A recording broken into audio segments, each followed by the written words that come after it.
Muy buenos días, ¿cómo están todos? ¿Cómo están todas? Yo soy la doctora Marta Barbieri y vengo a representar a un hermoso equipo de trabajo que se ha esmerado este año por mejorar, potenciar el desarrollo de los temas que se integran en nuestra asignatura.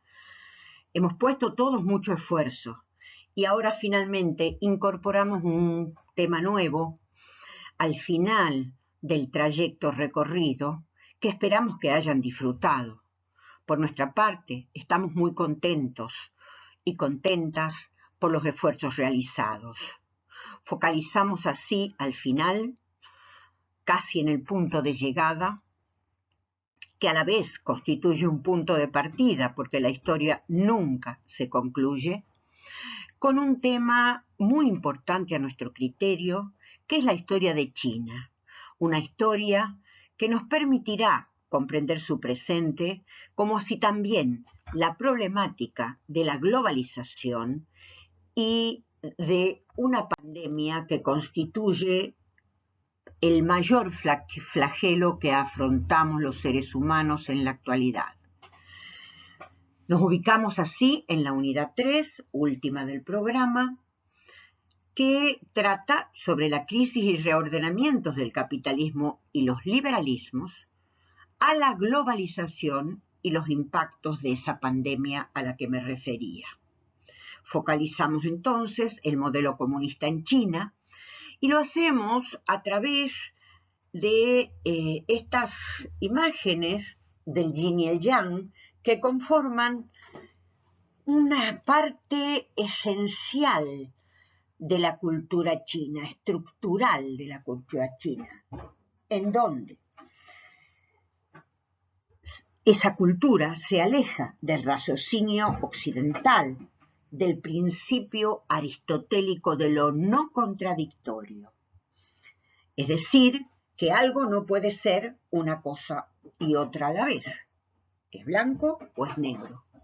Para la cultura china, en cambio, y a partir de sus raíces taoístas, el símbolo del yin y el yang expresa la armonía entre lo contradictorio, el hecho de que una cosa puede ser a la vez otra e interpenetrarse. Este es el yin femenino y el yang masculino que representa a la cultura china. Nos situamos entonces en la historia de China, en donde conviven tradiciones milenarias que se expresan en medidas políticas, económicas y sociales y que derivaron finalmente en la conformación del régimen maoísta, un régimen comunista con características chinas. Esta historia se inició en base a divisiones, caos, conflictividad creciente y finalmente derivó en la constitución de un extenso imperio que se extiende entre los años 221 a.C. y el año 1911, ya en el siglo XX. Ese proceso de unificación fue llevado adelante por diversas dinastías que constituyen familias que se pasan el poder de padres a hijos.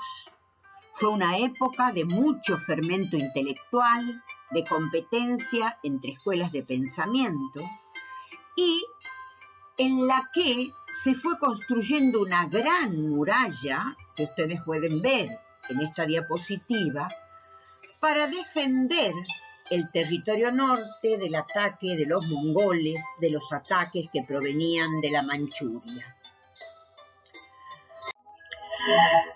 Como decíamos, esta civilización fue conducida por diferentes dinastías. Una dinastía implica una familia gobernante, al frente de la cual está un emperador, cuyo poder se va a transmitir a su descendencia. Este emperador concentra todos los poderes, es responsable de las cosechas, de las sequías, de las inundaciones y, en definitiva, de la prosperidad general. En general, cuenta con la admiración y la devoción de su pueblo, constituido por una inmensa mayoría de campesinos. Es decir, es el Hijo del Cielo. Bajo la dinastía Han se produjo la unificación y consolidación imperial, al punto que los chinos se identifican como la gente Han. Después, otros pueblos invadieron y conquistaron China, como los mongoles, por ejemplo. Dinastía famosa, provenientes del Gengis Khan, que fue visitada en tiempos de Kublai Khan por el famoso viajero italiano Marco Polo.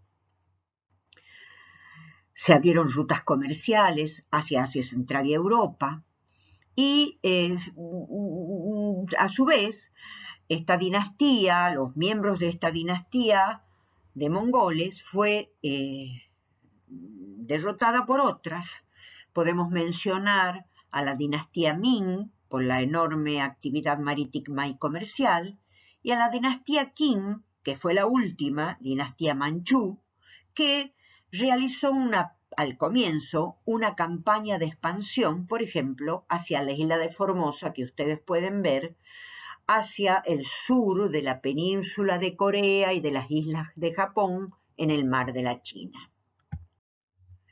Ese poder imperial se complementaba con una extensa burocracia de mandarines.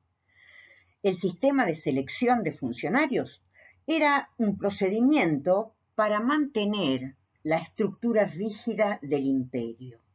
Se sometían a una serie de oposiciones abiertas a todo hombre culto e inteligente.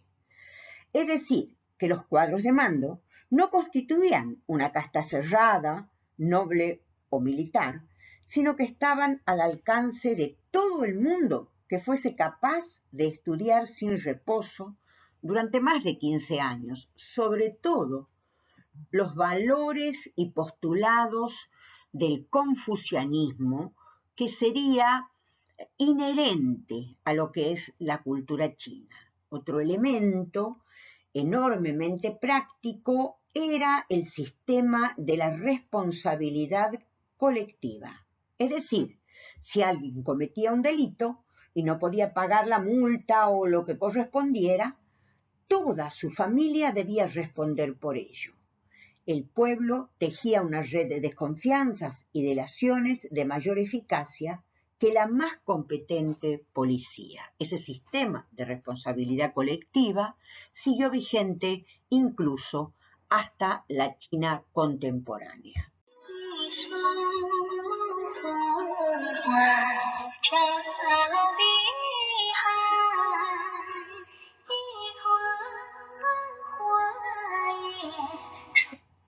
Hemos escuchado música tradicional china interpretada por una voz femenina en el marco de una cultura en la que la mujer ocupaba un rol subordinado. Incluso muchas familias la desechaban al nacer, porque se prefería, obviamente, en esa civilización, a los hijos varones. Aquí observamos un vestido tradicional, el kipao, hecho en seda, y mencionamos algunas de las perfecciones que se manifestaban en la cultura china: la pintura, la caligrafía, las letras. Esas letras son muy importantes y reflejan, en cierto modo, el carácter unitario de la cultura china. Esas letras no responden a sonidos, responden a conceptos. Es decir, que dos chinos que no se entendieran a viva voz, por hablar dialectos diferentes, podrían escribir con ideogramas y llegar a entenderse, simplemente por conocer el significado de esos ideogramas y sus combinaciones, es decir, ideogramas que responden a conceptos. Otra magnífica expresión de la cultura china es la poesía, la seda que se fabrica con una técnica secreta. Acá en este vestido podemos observar las maravillas que se hacían, la porcelana, la cerámica, la laca, por nombrar solo algunas de ellas. En cuanto a las expresiones religiosas, el confucianismo constituyó una presencia grande en la religión y en toda la vida cotidiana de la China. Se expresó por las palabras de Confucio, que existió en el siglo V a.C., y exaltó la benevolencia, la lealtad, la prioridad de la familia, la educación, el respeto del individuo a las jerarquías sociales y la subordinación a la comunidad, que tiene que ver con ese sistema que mencionábamos de responsabilidad colectiva subsidiaria. En el modelo confuciano que prima en China por miles de años, nunca se aceptó que el poder económico fuera independiente del poder central, del Estado. Los ricos ascienden en calidad de individuos y no como clase social. Carecen de agenda política propia. Otras formas religiosas fueron el budismo y el taoísmo. Este último, sobre todo, fue muy importante. Leamos uno de los pensamientos de Lao Tzu, su creador. Cuida tus pensamientos, ellos se convierten en palabras. Cuida tus palabras, ellas se convierten en acciones. Cuida tus acciones, ellas se convierten en hábito. Cuida tus hábitos, ellos se convierten en carácter. Cuida tu carácter, él se convierte en tu destino. Es decir, para Lao Tzu, lo único permanente en la vida de los hombres y de las mujeres, de las culturas, es el cambio. Los mecanismos para unificar este celeste imperio, como fuera llamado, fueron entonces, para sintetizar la unidad lingüística, esas letras a las que hacíamos referencia y que acá podemos ver en esta diapositiva, que son ideogramas que representan conceptos que vinculan dialectos diferentes. La unificación monetaria, los códigos de leyes comunes, la uniformidad de las costumbres. Y todo eso se tradujo en lo que se va a llamar el neoconfucianismo, que va a ser una síntesis entre el confucianismo, el budismo y el taoísmo. Sus rasgos fundamentales son el fatalismo, el silencio, la obediencia, el yin y el yang, lo contradictorio y a la vez complementario. La economía del imperio chino fue rural, una agricultura de mijo, arroz, sobre todo, trigo, cebada, té, caña de azúcar, especias, entre otros productos. La manufactura de la seda y la porcelana, la explotación minera también, oro, hierro, cobre, plomo, y el desarrollo del comercio interregional. El Estado ejercía un monopolio sobre la producción de ciertos artículos y la venta de bienes lucrativos. Y esos comerciantes, en base a esa idea confuciana que mencionamos, estaban siempre supervisados por la burocracia estatal. Es decir, a los que demostraban o evidenciaban mayor autonomía, el Estado les ponía límites. Llegamos finalmente, luego de este brevísimo recorrido al siglo XIX, y nos enfrentamos a un coloso, al celeste imperio, ya en decadencia. Emperadores incapaces, parálisis económicas y una corrupción generalizada con proliferación de sectas que se enfrentaban entre sí, la fragmentación y el surgimiento de lo que vamos a llamar los señores de la guerra.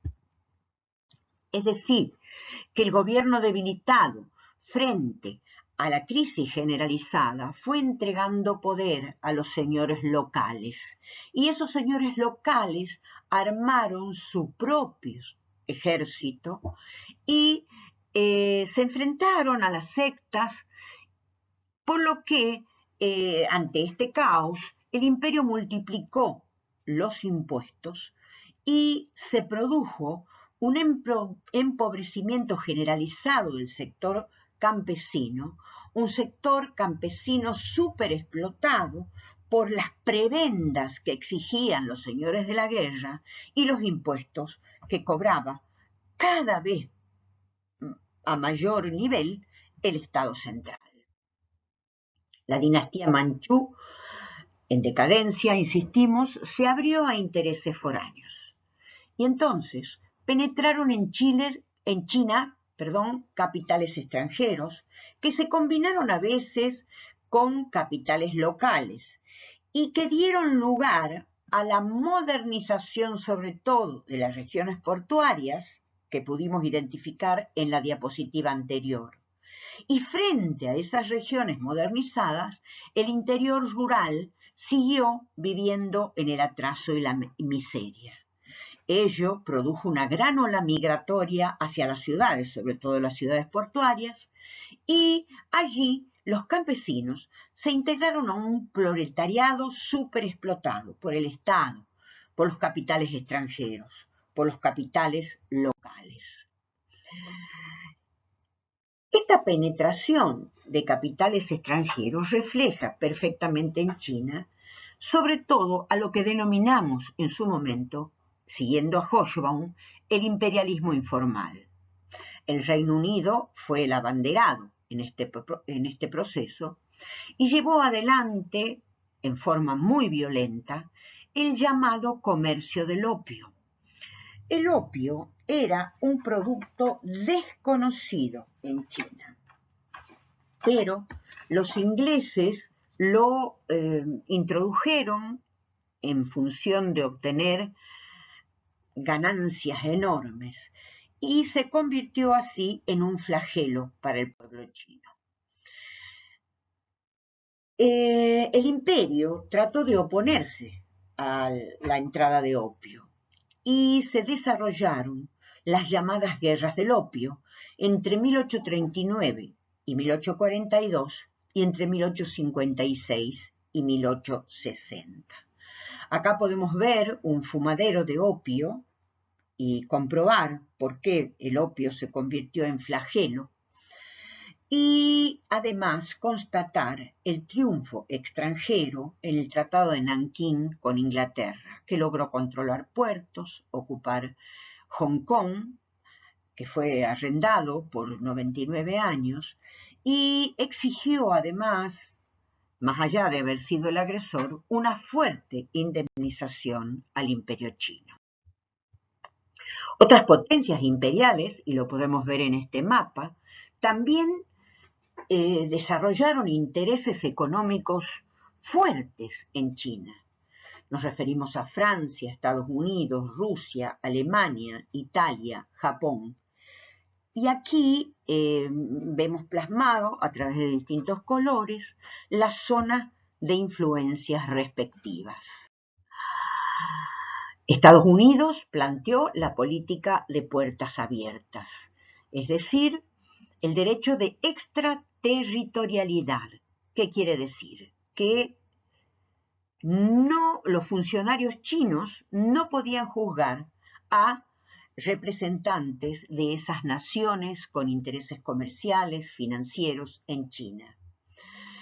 Es decir, significa garantías de nación favorecida al margen de toda jurisdicción imperial. También se produjeron acá los llamados sistemas de arriendos, a partir sobre todo de fines del siglo XIX, las potencias europeas se repartieron China por medio de arriendos. Alemania, Estados Unidos, Francia, las potencias que hemos mencionado, con enormes ventajas, por supuesto, para Inglaterra. Es decir, China estaba siendo repartida. Y hubo pensadores chinos en esta etapa que desarrollaron meditaciones y teorías políticas, fíjense ustedes, basadas en la igualdad de los sexos. Kang Yu-wei, que murió en 1927, hablaba de la igualdad, de la comunidad de bienes, del amor a la humanidad, por encima de la familia o la patria, de la ayuda a los ancianos y enfermos.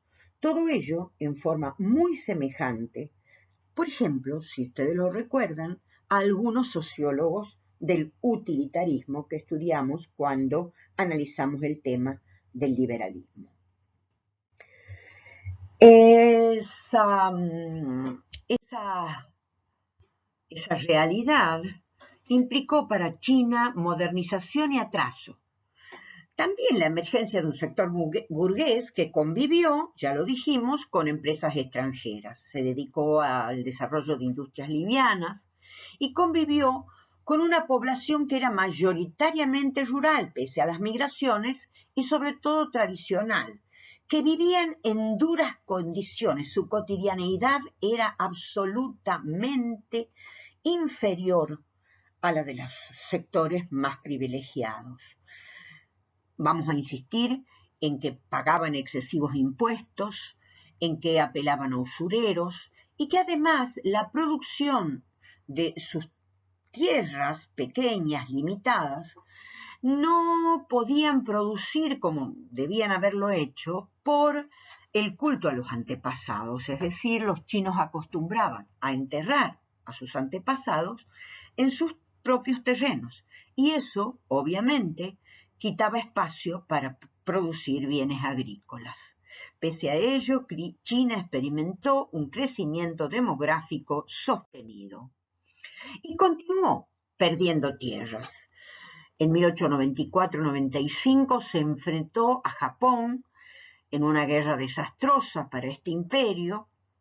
Debió cederle su influencia sobre Corea, cederle la isla de Formosa, actual Taiwán, y la Manchuria.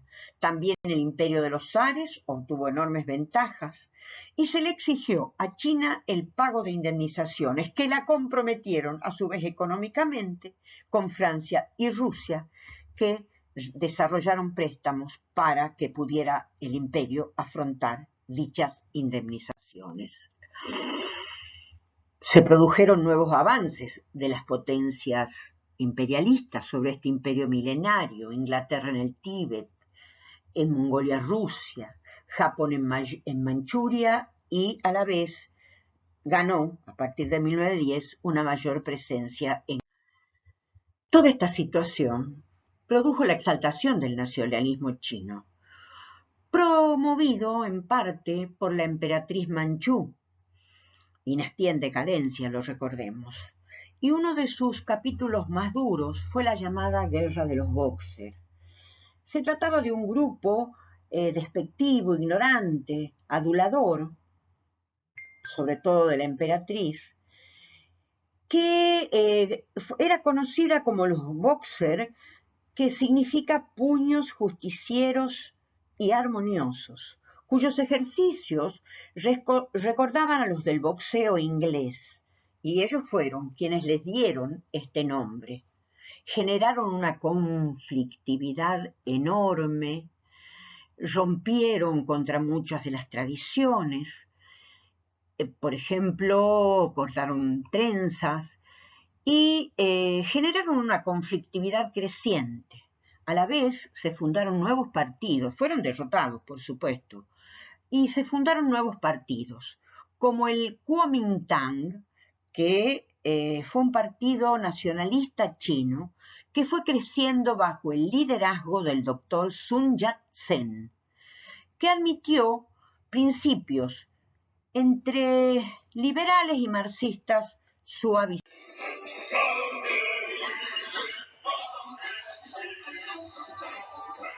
Toda esta situación llevó a que el caos aumentara en el Imperio chino. Hubo estallidos revolucionarios hasta la formación de la República China, es decir, la decadencia de la última dinastía manchú, que había dejado a China expuesta a la intervención extranjera, generó esta conflictividad y grupos revolucionarios, sociedades secretas, fomentadas tanto desde adentro como de afuera de China, lograron desintegrar al antiguo régimen. Sin embargo, fracasaron al seguir enfrentándose entre sí, no lograron cohesión y China continuó siendo en estos primeros años de la República una civilización con poderío potencial, pero no real. El más notable de esos grupos fue un grupo nacionalista conducido por Sun Yat-sen.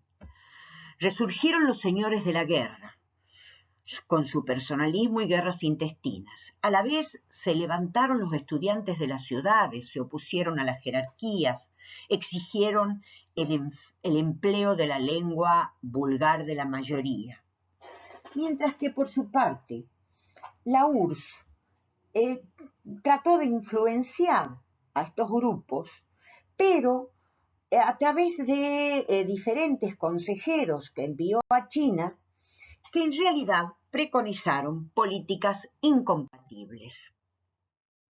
Paralelamente, en 1921, se fundó el Partido Comunista Chino, constituido por distintos grupos y también sometido a esta influencia contradictoria de los consejeros enviados por la URSS, que derivó toda esta situación en que el Mao Zedong pudiera consolidar su liderazgo en un proceso en que generaba con el Kuomintang o Partido Nacionalista de Sun Yat-sen tensiones cada vez más frecuentes.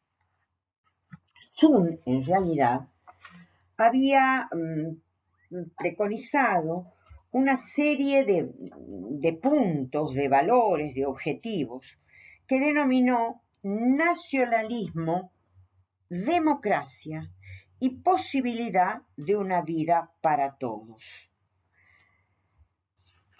Señalaba Sun Yat-sen que China debía dirigirse a la supresión de beneficios hacia los gobiernos extranjeros, en especial los gobiernos occidentales.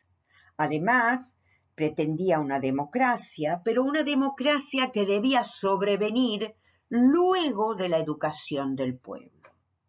No fue, sin embargo, lo que continuó sosteniendo su sucesor a la muerte de Sun, Chiang Kai-shek.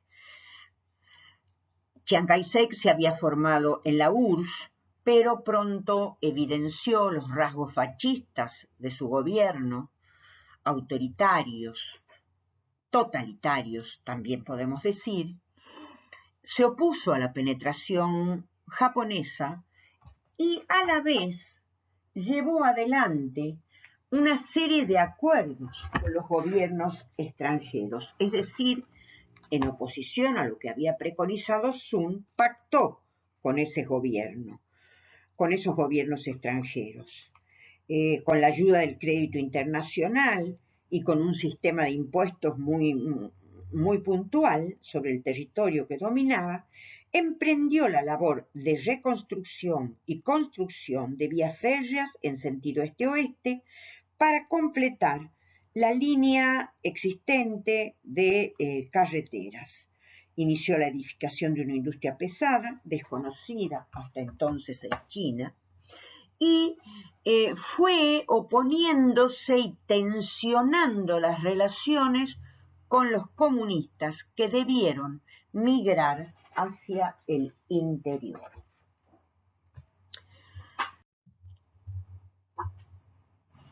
Acá hemos sintetizado las ideas mencionadas hace un momento, es decir, el crédito internacional favorable, la modernización, las vías férreas, el apoyo a la industria pesada, el sistema legal renovado y la formación de técnicos a la manera occidental. Paralelamente, pese a la oposición de Chiang Kai-shek, el Japón continuó penetrando en China. En esta diapositiva podemos ver la crueldad de la guerra con Japón. No sé si se distingue bien, pero la cara de los japoneses demuestra una intensa satisfacción, ya que generaron extrema violencia incluso contra la población civil. Y a la vez, en el norte, generaron un gobierno títere, el de Manchukuo, cuyo emperador nominal fue Pu Yi, descendiente de la vieja dinastía Manchú, con lo cual convirtieron a Manchukuo en un estado satélite de Japón. Luego, esto duró hasta 1945, cuando Japón fue vencido en la guerra, y Pu Yi en realidad fue reeducado por el nuevo gobierno socialista y se lo designó para desempeñar un cargo burocrático sin ningún rol efectivo hasta su muerte. En oposición al Kuomintang, Mao llevó adelante una revolución de base campesina y generó la llamada guerra de guerrillas, cuya principal fuerza de choque estuvo dada por el sector mayoritario, por cierto, de los campesinos. Y eso fue una innovación de la estrategia comunista que basaba el desarrollo de la revolución en el sector obrero. Mao generó guerra de guerrillas, pero sobre la base de la fuerza de los campesinos. Los desentendimientos con el Kuomintang llevaron a la ardua y mítica larga marcha desde la China sudoriental hacia el oeste y hacia el norte en dirección al lejano noroeste, donde el ejército de base campesina, que cada vez iba incrementando su fuerza, se detuvo y esperó el momento oportuno. Mao, en esta larga marcha al norte, alcanzó la máxima autoridad y confirmó que la estrategia marxista clásica, tradicional, de conseguir el poder librando las batallas en base al proletariado industrial, no era oportuna para la China. Y se apoyó así en el descontento y la indignación del campesinado, que había sido una fuerza subversiva y que ahora se incorporó a los ejércitos comunistas, que algún día, decía Mao en este momento, serían capaces de tomar las ciudades. Un paréntesis en este proceso de desentendimiento entre el Kuomintang, el sector nacionalista conducido por Chiang Kai-shek y el sector comunista conducido por Mao Zedong fue la Segunda Guerra Mundial.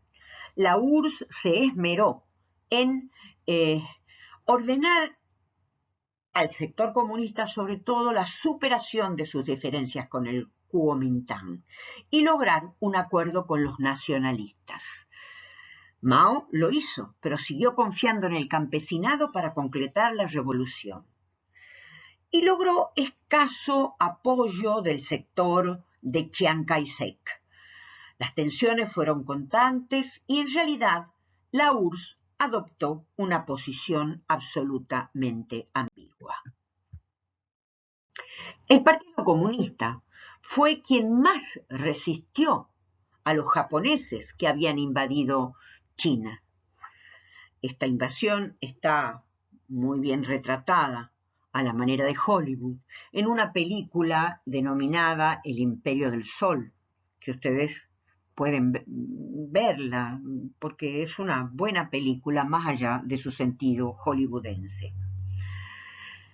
Mientras resistía, Mao avanzaba con su programa de reforma agraria moderada y publicaba un texto llamado La Nueva Democracia, en la que justificaba la alianza con los nacionalistas para oponerse a los invasores japoneses y defendía a su vez sus ideales comunistas.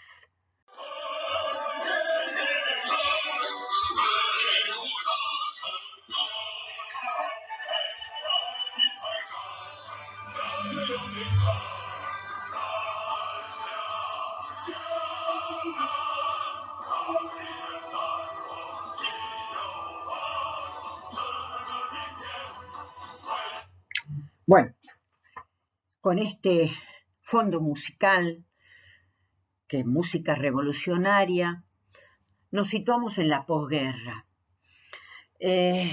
Al término de la Segunda Guerra Mundial se reanudó la guerra civil, pese a que los estados extranjeros, sobre todo la URSS y Estados Unidos, habían enviado representantes para tratar de lograr el entendimiento entre Mao Zedong y Chiang Kai-shek.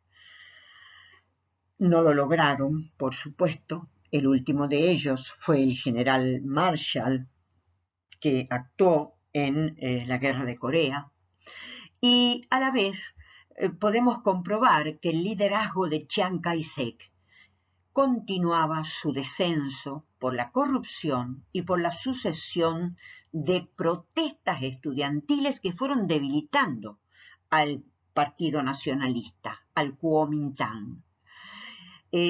Cuando todas estas gestiones fracasaron, el triunfo de Mao fue absolutamente decisivo en 1949 mediante la ocupación de Pekín, mientras que por su parte, con el apoyo de los Estados Unidos, el Kuomintang y Chiang Kai-shek se trasladó a Formosa, que se convirtió en la República de Taiwán, protegida por los Estados Unidos de Norteamérica. En realidad, habían intentado antes generar o hacer de la China una suerte de núcleo liberal en Asia, lo cual había sido considerado por Churchill una verdadera pamplina sin sentido.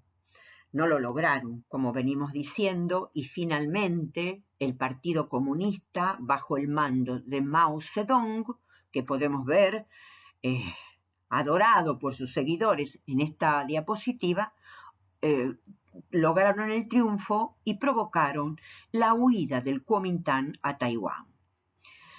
Mao Zedong se convirtió en señor de la China, salvo el Tíbet, y se fundó entonces la República Popular China.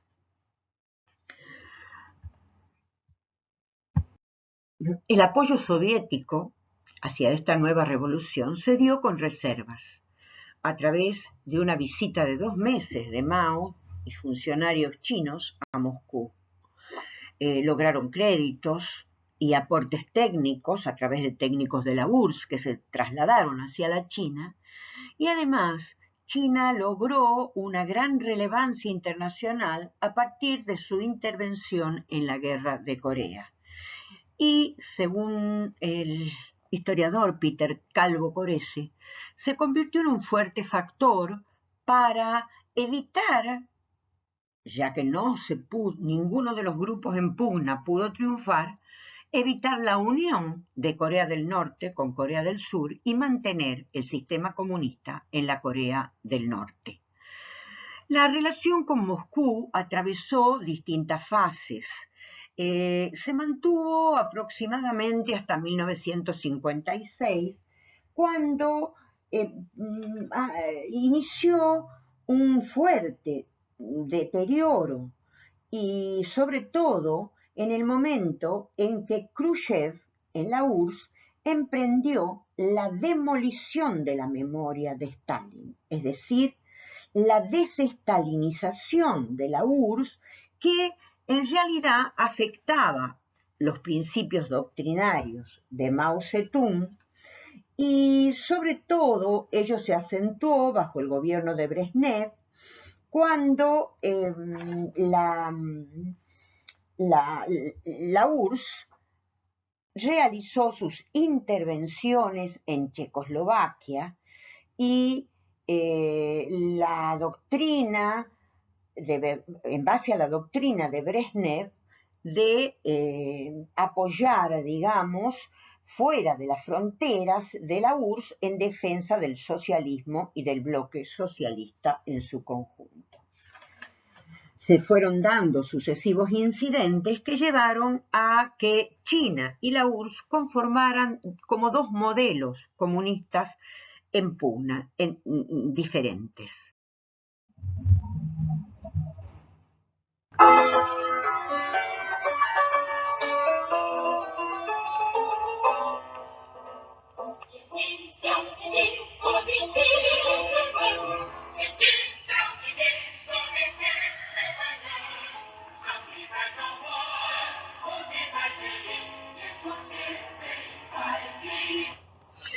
Con esta marcha de la juventud revolucionaria, vamos a iniciar ahora el análisis de las etapas en la construcción del socialismo chino, del comunismo chino.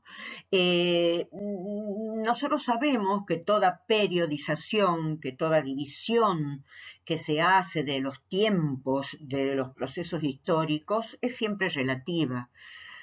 Pero de todos modos lo hacemos en este caso para facilitar la comprensión de cómo se fue dando la construcción del comunismo en la República Popular China. Entonces vamos a hablar de una primera fase de reconstrucción económica en donde Mao se propuso expulsar a los intereses extranjeros y a partir de una reunión de la Conferencia Consultiva Popular se constituyó un consejo gubernamental cuyo liderazgo ejerció Mao Zedong.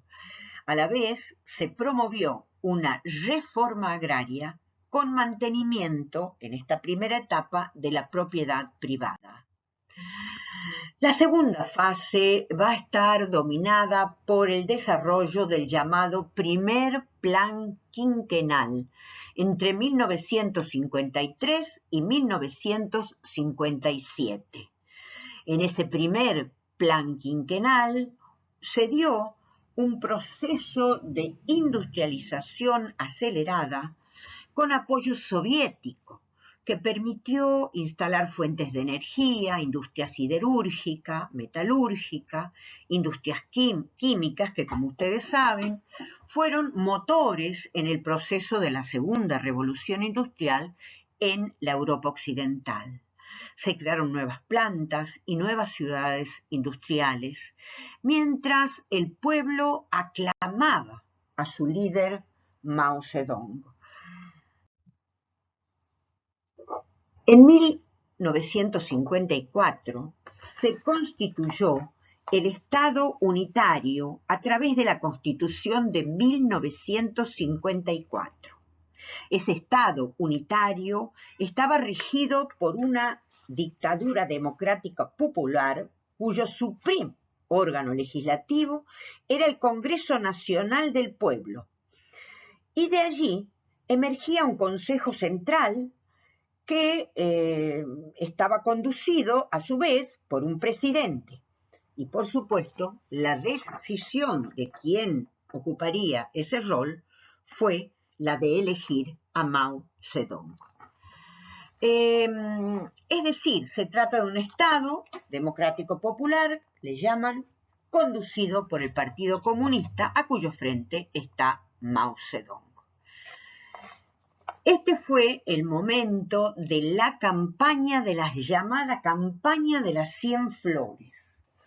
La campaña de las 100 flores tenía el sentido de incorporar voces diversas, múltiples, diferentes, para dinamizar el proceso revolucionario de consolidación de la República Popular. Sin embargo, como podemos ver en esta diapositiva, ese proceso se interrumpió, no fue exitoso, porque el Partido Comunista Chino empezó a perseguir a los opositores, hasta las voces menores, hasta las críticas más tenues. Es decir, en realidad la incorporación de distintas voces no logró concretarse.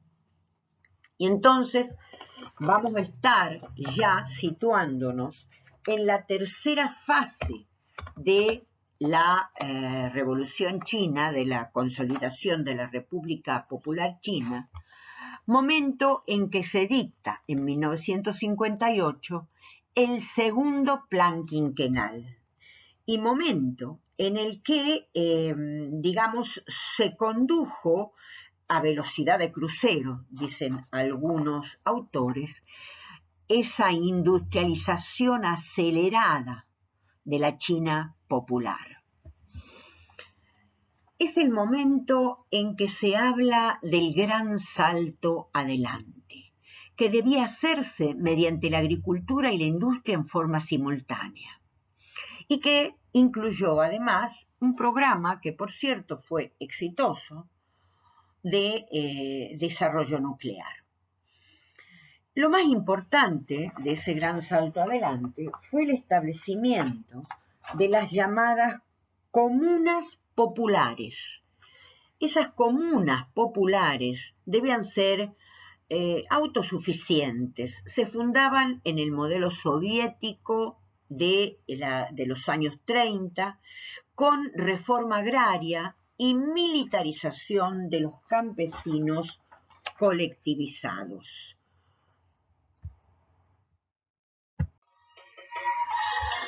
Bueno, esas comunas o fincas colectivas agruparon a más de 9/10 partes de la población rural china.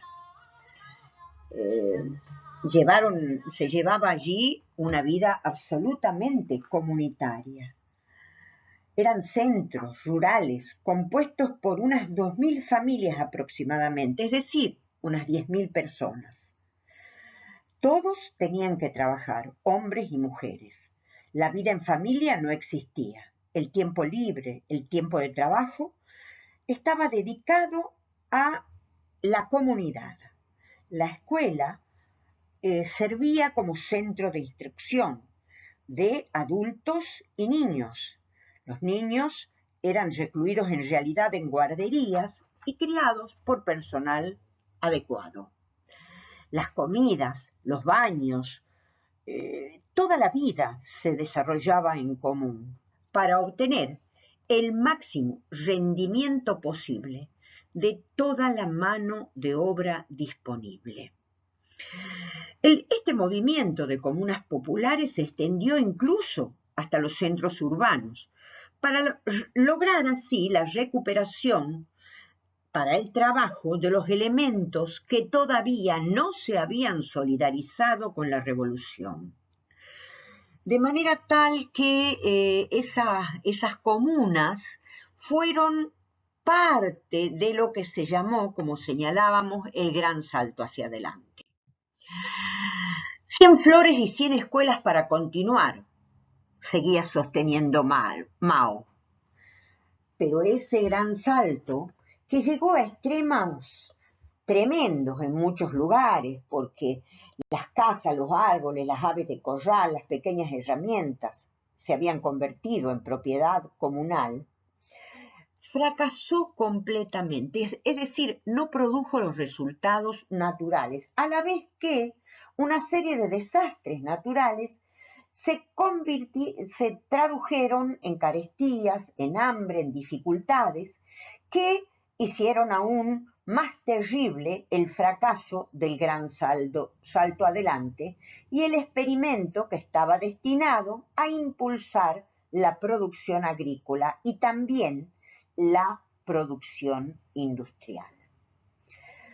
Esto es lo que hace decir al autor ya citado, Peter Calvo Coresi, que hacia la década del 60 la revolución comenzó a devorar a sus hijos. Millones de muertos con las hambrunas que se sucedieron a partir de la existencia de estas comunas fueron paralelos a la exaltación de Mao Zedong a través de los comités. El fracaso del Gran Salto Adelante provocó críticas desde el propio partido en figuras más moderadas, como Deng, por ejemplo, como Zhou Enlai. Y eso llevó a poner en marcha, a partir de 1966, la llamada Revolución Cultural. Para ello se constituyeron los famosos Guardias Rojos, integrados incluso con niños que debían estar asistiendo todavía a la escuela primaria. La violencia fue extrema, los asesinatos fueron masivos y en todo este proceso se contó con el apoyo de la llamada Banda de los Cuatro o el Estruendo de la Sirena, un grupo de 4 famosos miembros del Partido Comunista que contaron con el apoyo de Mao, ya que estuvo este grupo comandado por la esposa de Mao, Jiang Qing. Va a desarrollarse a partir de entonces un proceso de destrucción de templos, de destrucción de obras de arte, de redireccionamiento de las costumbres, es decir, se eliminan aquellas expresiones de las viejas tradiciones imperiales, se ordena que se corten todas las trenzas. Incluso se llega a detener a gente en las calles por manifestar incapacidad para recitar de memoria citas literales, sobre todo del Libro Rojo de Mao Zedong. Esta banda de los 4 desarrolló atropellos inusitados y pronto eso llevó a que el propio Mao desconfiara del proceso iniciado con la Revolución Cultural. En ella se opusieron comunistas radicales ortodoxos conducidos por esta banda de los 4, responsable de las mayores masacres del pueblo chino, y frente a ellos se fueron lentamente fortaleciendo los llamados revisionistas, que eran acusados por los maoístas de ser procapitalistas y, por supuesto, procuraban, en consecuencia, su eliminación absoluta de la vida cotidiana china. Paralelamente, entonces, se fue construyendo un aislamiento que corrió parejo a la difusión internacional del maoísmo. El aislamiento había resultado beneficioso para Gran Bretaña, para Japón, para los Estados Unidos en su momento. La China comunista hizo de ese aislamiento una virtud y hizo hincapié en que en un futuro remoto lograría burlar a las grandes potencias y terminar con el capitalismo, imponiendo el comunismo a nivel mundial. En el interior se fueron dando cada vez más rechazos a la revolución cultural. Y esta terminó poco después de la muerte de Mao, en 1976, y la captura de la banda de los 4, finalmente procesada en 1981. 1981, procesada por delitos contra el Estado chino. También China experimentó grandes progresos en el programa atómico. El 16 de octubre de 1964 explotó la primera bomba atómica china y continuó el Estado comunista en este camino, logrando importantes victorias, es decir, situando a China en vías de convertirse en una potencia nuclear de carácter regional. En el exterior, además, se fue dando la distensión entre China y los Estados Unidos, sobre todo a partir de la visita y el accionar de un asesor en seguridad nacional de los Estados Unidos, Henry Kissinger, que logró y facilitó, digamos, no solo su llegada a Pekín, sino también la visita de Nixon y posteriormente, en 1975, la visita del presidente Ford a Pekín.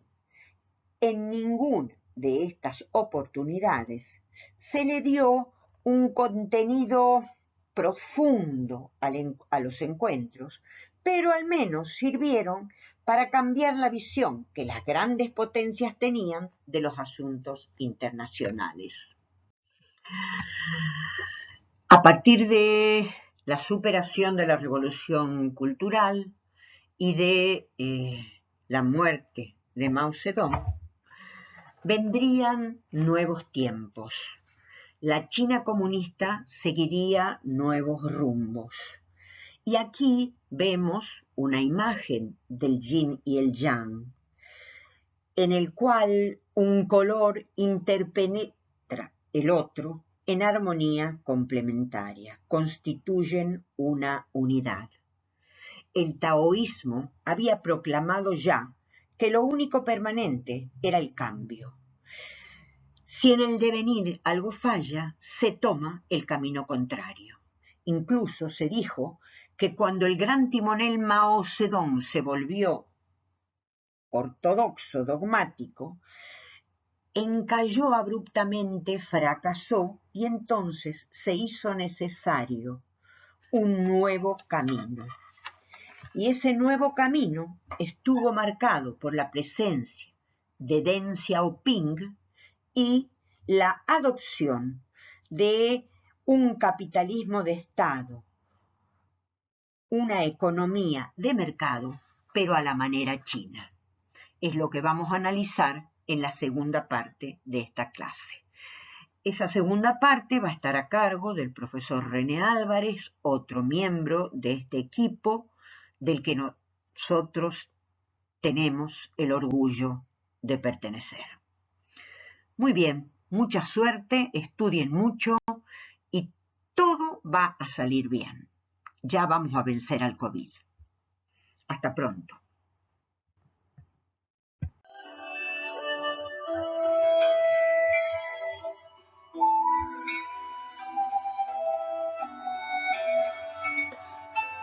En definitiva, compañeros y compañeras de viaje, pretendemos comprender el proceso de transformación de China. Pretendemos aprender que es un gigante en crecimiento. Aprendamos el chino, porque para algunos analistas superará al inglés como idioma internacional. Eso lo veremos. Como protagonista del mundo de mañana, del mundo de hoy, tenemos que comprender la historia de China para situarnos en su presente, abiertos, en fin, al futuro y a la esperanza. Escuchemos ahora la segunda parte de esta clase.